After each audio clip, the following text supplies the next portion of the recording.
Hello everyone, hope you're doing well. Today we're back on the updates New Power dev server, and now it's time to have a look at the M1128. This is a new tank destroyer that is coming to the game for America. It's going to be rank 7 and battle rating 9.0, and it sits itself after the M68-2. Now, with this thing being 9.0, it has one of the craziest rounds for any 105mm in the game, so I wonder if it's going to stay that BR. It might go a little bit higher, we'll have to see. The other characteristics of it aren't exactly very strong. So to start off with, it has the 105mm M68A1E8. This is fully stabilized, so it has a 2-plane gun stabilizer. Also has access to an autoloader. The autoloader is a first stage ammo storage of 8 pieces. That is what is, at least in the game right now, classed as the autoloading part. And then it has the 10 rounds of extra ammunition in the back as well to feed into it. What is kind of interesting is there is actually a special system to be able to load this into this. It's an automatic autoloader into the autoloader itself. But that doesn't seem to be modeled in the game right now. I don't know whether it will be modeled. Would be kind of interesting to see. This machine has a crew of 3. It has a driver, the gunner, and then of course the commander, which are kind of in the turret, but the turret itself is completely unmanned with only the gun and also a 50 cal, which is above where the commander is, so you can pop out and use it at any time with this beautiful gun shield. The armor on this machine is pitiful, is probably the way to put it. It has a mesh around it, or well, the structural steel around it of 10mm, and then the actual the actual armor itself 25mm on the LAV chassis, and then 25 here as well. On the back you're looking at 12 and also 12 here, with of course the doors, or at least probably access to the autoloader back there. It also has some extra little bits of armor on the side, so it has a composite screen which goes before the tires of 50mm, and then 6.35 hard-rolled homogeneous armor in 2 layers before that composite screen. So the best armor on this is actually protecting the wheels of the vehicle, and it does have 8 wheels overall, and also the turret itself is only 12.7mm thick. So technically this thing should get hull broken. We'll see if it does when it comes to the game. Also, this mask for the 50 cal does not have any armor modeled on it. Maybe that'll change when this thing gets to live. Overall, this armor is really bad.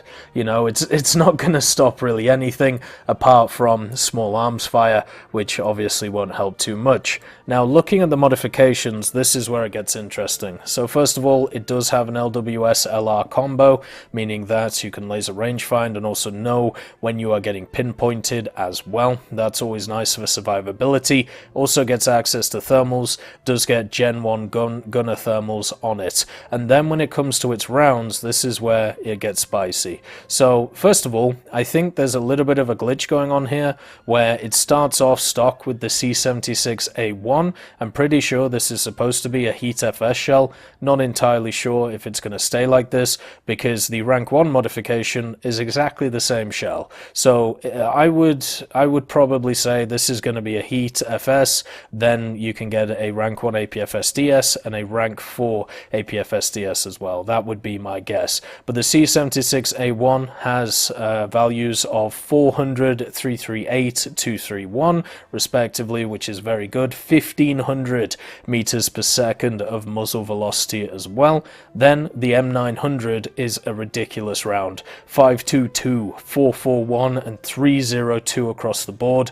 A incredibly powerful round for a 105, very similar to the DM63 that we have on stuff such as the Chinese vehicle. Obviously has access to the default belts for the 12 and the 7. 7.62 is also in the turret and does get some smoke grenades as well for extra survivability. This thing weighs 23.4 tons and has access to quite a small engine, 350 horsepower, but supposedly this thing can go 104 kilometers an hour. I really doubt that's going to happen because the acceleration ain't exactly great. As you can see, the transmission has 5 gears going forward, 2 going back, so it should be able to reposition decently. Because it's a tank destroyer, it doesn't get access to any scouting or anything like that, so only gets access to its raw firepower. Then when it comes to skins, it does actually have quite a few really nice skins. The general green I don't think looks very good in this new system, but it gets access to all of the rank 7 camos that you see across the board for America. I would say the late winter camo is always the one which looks the best, at least in my opinion, when it comes to looking at these vehicles. So let's just stick that on right there. There you go. So the Stryker is looking really interesting when it comes to its overall usage. Whether that's going to stay is obviously a different question. The Stryker, being a 9.0 vehicle, does fit in some interesting lineups now with some MBTs and also some nice AAs. Has pretty good turret rotation for the machine. Okay gun depression when it comes to the side. When it comes to the front, it kind of gets stunted by the actual chassis, but it's still not too bad when it comes to its gun depression. And elevation overall is okay, but it's not the best. It's definitely better than some vehicles I've had to deal with, but overall not too bad. The real problem with this machine is the mobility. The mobility is a lot worse than I thought it would be. As you can see, like moving around, being this vehicle and being fully spaded at ABR, where you find it, having a lot of vehicles which are able to motor about a lot, this thing seems to take a while to get up to speed. Another thing to also mention is the exhaust being in the front. This means with the thermals, if you're looking anywhere to the right, it's going to be impossible to hit stuff because the exhaust is in the way.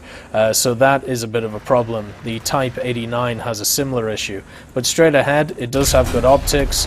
It does have very good thermals on it, so you will be able to see targets, and with the autoloader you'll be able to smash. The M900 round is so good. I would worry about over penetration with it, meaning that it won't do enough spalling in the vehicles themselves. So that means that you will have situations where you will just overpen the machines quite a lot. And another thing I also want to show is something which they've added to the game, this update as well. This round is probably the best to actually show it off. So they've added this thing now where wherever you penetrate a vehicle, it will show the hole where you penetrate, and if you set fire to the vehicle, fire will come out of that hole, which is really, really cool. So let's say that I hit this vehicle there and just take it out. You can see the hole where I actually penned the shot, and we'll have a look at it over there. But the M900 round is going to be able to go through anything that it faces. It's a very, very powerful round for what it is, and you have the nice driver's view here. But if you have a look at this machine, you can see the hole where I penned the vehicle right there, and it's actually pretty awesome that they've modeled that in on these vehicles. There you go, there's the second hole where it went through. And also what you can do if you want, since now vehicles are going to actually stay once they're destroyed on the battlefield, you're able to tow them around the place. So obviously we don't have that much of a crazy engine, but you can see that we're pulling this thing and going around with it, which is pretty cool. So if something gets in your way, some kind of carcass, you are able to pull it and get it out the way for your team or for yourself. So that's pretty awesome. It'll be really nice on the MBTs. So those are two features which are really cool. There's also when you use stuff such as shells which don't penetrate, they actually get stuck in the armor of all of the machines, which is really cool. You can see the fire coming out of the hole that we created there instead of just out of the engine deck. That is a nice feature as well. So there is another fire.